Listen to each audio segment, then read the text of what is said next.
ஓம் காளி தேவியே போற்றி போற்றி. ஓம் மகா காளியே போற்றி போற்றி. ஓம் பத்ரகாளி தாயே போற்றி போற்றி.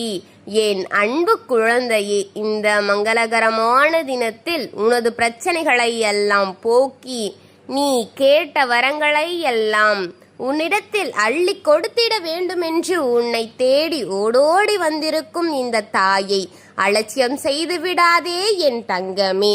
இதை முழுமையாக கேள் என் குழந்தையே, என் அன்பு குழந்தையே. நான் உன் சொந்தங்களை பற்றி ஒரு விஷயத்தை பற்றி உன்னிடத்தில் உன் செவிகளில் சேர்க்க வேண்டுமென்று உன் தாய் ஓடோடி வந்திருக்கின்றேன். உன்னை தேடி வந்திருக்கின்றேன். காலங்கள் பல கடந்தாலும் உன் கவலைகள் தீராமல் மிகவும் வேதனையோடு இருக்கிறாயல்லவா? அது பற்றாததற்கு உடம்பில் தெம்பில்லாமல் ஆகிவிட்டதல்லவா? அடுத்தது நான் என்ன செய்ய போகிறேன் என்று தெரியாமல் விழித்து கொண்டிருக்கிறாய். யாராவது ஒருவரிடத்தில் மனதில் இருப்பதையெல்லாம் சொல்லி என்ன வழி என்று கேட்கலாம் என்று இருந்தால், அப்படி யாருமே நம்புபவர்களாக எனக்கு தெரியவில்லையே என்று வருத்தத்தோடு இருக்கும் என் குழந்தையே, உன்னிடத்தில் அதிகமாக இருக்கிறது ஒரு நேரம். மனம் விட்டு பேசுவதை கூட உனக்காக யாரும் இல்லை அல்லவா? யாரை பார்த்தாலும் எப்போது பயமாகத்தான் இருக்கிறது. அடுத்த கட்டத்திற்கு என் வாழ்க்கையை எப்படி நகர்த்தி செல்வது என்று சந்தேகம் இப்போது அதிகமாகிக் கொண்டுதான் போகிறது. யாரையுமே நம்ப முடியவில்லை. என் வீட்டிற்குள் இருப்பவர்களையும் கூட என்னால் நம்ப முடியாமல் போய்விட்டதே. இப்போது என்னவென்றால், எனக்கு எதிராக நின்று என்னை எதிர்த்து கொண்டிருப்பவன் யார் என்றவனே அவன் கைக்குள் வைத்து ஆட்டி படைத்து கொண்டிருக்கின்றானே என்பது கூட உனக்கு புரியாமல் அவன் செய்யும் செயலுக்கு தலையாட்டி கொண்டிருக்கிறாயே என் தங்கமே. உன் வாழ்க்கையை முற்றிலுமே பயமாக மாறிவிட்டது.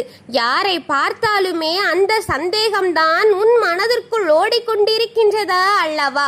இவர் நம்மை ஆட்டி படைக்கிறாரா, இல்லை இவராக இருக்குமா என்று சுற்றி இருக்கும் அனைவரை சந்தேகப்பட்டு கொண்டிருக்கின்றாய் அல்லவா? இப்படி இருக்கும்போது யாரிடத்தில் நான் மனம் விட்டு பேச முடியும்? நான் எப்படி பேசுவேன்? என் மனகணத்தை யாரிடம் இறக்கி வைப்பேன்?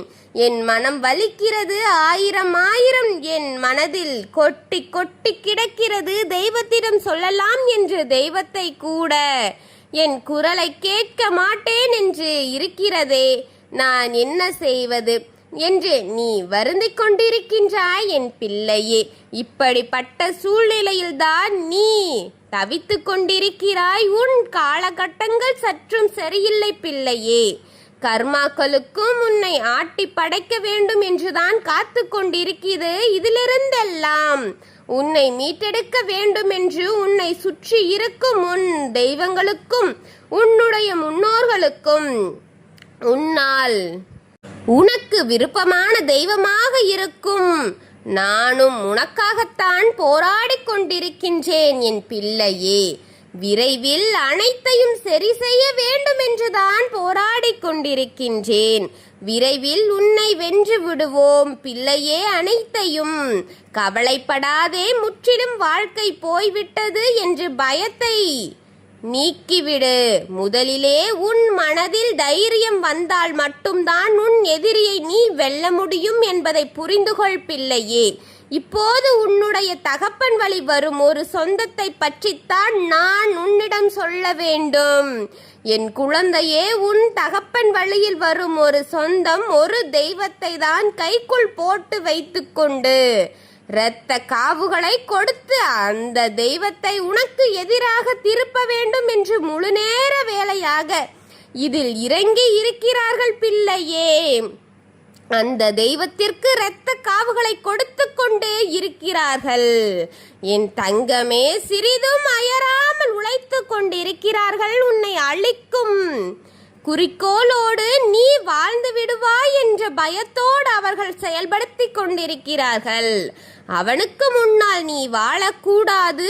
அவன் உன் தலையை அவனுக்கு தெரியக்கூடாது என்று நினைத்து இரத்த காவு கொடுத்து அந்த தெய்வத்தை தன் கைக்குள் போட்டு வைத்து கொண்டுதான் உனக்கு எதிராக நடந்து கொண்டிருக்கின்றான். நம்பிக்கையோடு அவன் சந்தோஷத்தில் துள்ளி குதித்து கொண்டிருக்கின்றான். அப்படி யாருக்கு அவன் இரத்த காவு கொண்டிருக்கின்றான் தெரியுமா? யாருக்கு கொடுத்திருப்பான், எதற்காக கொடுத்திருப்பான் என்று இப்போது யோசித்து கொண்டிருக்கிறாயா தங்கமே? கேள். நிஜம் உள்ள ஒரு தெய்வம் அவன் பக்கத்தில் திரும்பிவிட்டது என்று நினைத்து அவன் ஆட்டமாடிக் கொண்டிருக்கிறான். ஆனால் அவன் கொடுத்த இரத்தக்காவு அவனுக்கே பழிகளை கொடுத்து அவனையே அழிக்கப் போகிறது என்று தெரியாமல் ஆட்டமாடிக் கொண்டிருக்கிறான் பிள்ளையே. அவன் செய்த வினை அவனையே அறுவடை செய்ய போகிறது பிள்ளையே. உன் சொந்தங்கள் சிலவற்றை கைக்குள் கோர்த்து கொண்டு உனக்கு எதிரான காரியத்தை செயல்படுத்திக் கொண்டிருக்கிறார்கள். அதுவெல்லாம் தீர்ந்துவிடும், கூடிய விரைவில் தீர்ந்துவிடும். கவலைப்படாதே, வேதனைப்படாதே. உன் வீட்டில் இருக்கும் அத்தனையும் தீர்ந்துவிடும். உன் மனதிற்குள் நிம்மதியை நீ தேடிக்கொண்டிருப்பதை, உன் கையில் கொடுத்து வர வேண்டியதை உன் வீட்டுக்கு அழைத்து வந்து இருக்கும் இந்த நோய் நொடிகளை தீர்க்கும் உனக்கு கையில் இல்லை. யாரிடம் கையேந்துவேன் என்று இருக்கிறாயா? அத்தனையும் கொடுத்து உன் வாழ்க்கையை செழிப்பாக்க நான் இருக்கின்றேன்.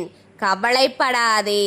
அதுபோல உன் வாழ்க்கையை செழிப்பாக்குவேன். அதுபோல அவன் யாரை உனக்கு எதிராக திருப்பினானோ அவர் மூலமாகவே உன் வாழ்க்கையை நான் மாற்றிக் கொடுப்பேன் பார்.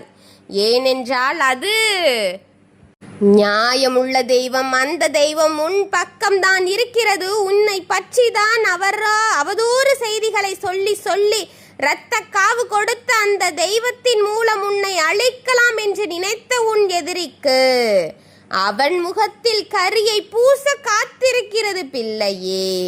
நேரம் உனக்கு அருகில் வந்து விட்டது. எந்த தெய்வத்தையும் அவன் உனக்கு எதிராக ஆக்கிவிடலாம் என்று மட்டும்தான் காத்து கொண்டிருக்கிறான்.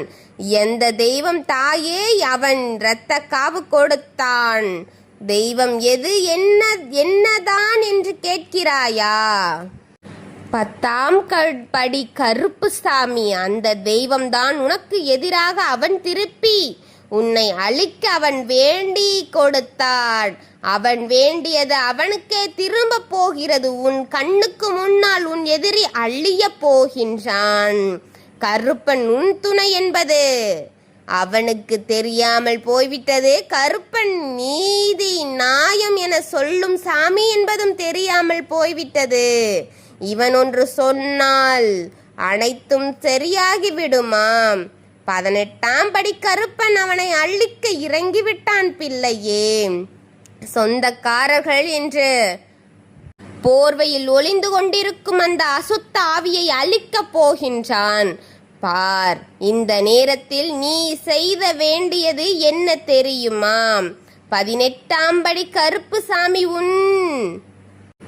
உன்னுடன் இருக்கிறது என்ற நம்பிக்கையோடு இந்த செய்தியை உன்னிடத்தில் கொடுக்க வந்த உன் தாய்க்கு உன் கருப்பசாமிக்கு முன் கையால் ஆர்த்தி எடுத்து தெய்வாதனத்தை காட்டி வணங்கு என் தங்கமே. உன்னை சுற்றிலும் வளமிட்டு பாதுகாக்கும் என்ற நம்பிக்கையோடு, உன் எதிரியை அழிக்கும் என்ற நம்பிக்கையோடு இந்த தாயையும் கருப்புசாமியையும் வணங்கு என் தங்கமே. 18ஆம் படி கருப்புசாமியை உன் எதிரிக்கு முன்னால் திருப்பிவிட நான் காத்திருக்கிறேன். என்னை வணங்கும் உனக்காக நான் வந்திருக்கின்றேன். என்னையே நம்பி இருக்கும் உனக்காக அவனை அழித்து உன் எதிரியை அழித்து உன் வெற்றியை பெற்றுக் கொடுப்பேன் என்று உனக்காக உன் தாய் காத்திருக்கின்றேன்.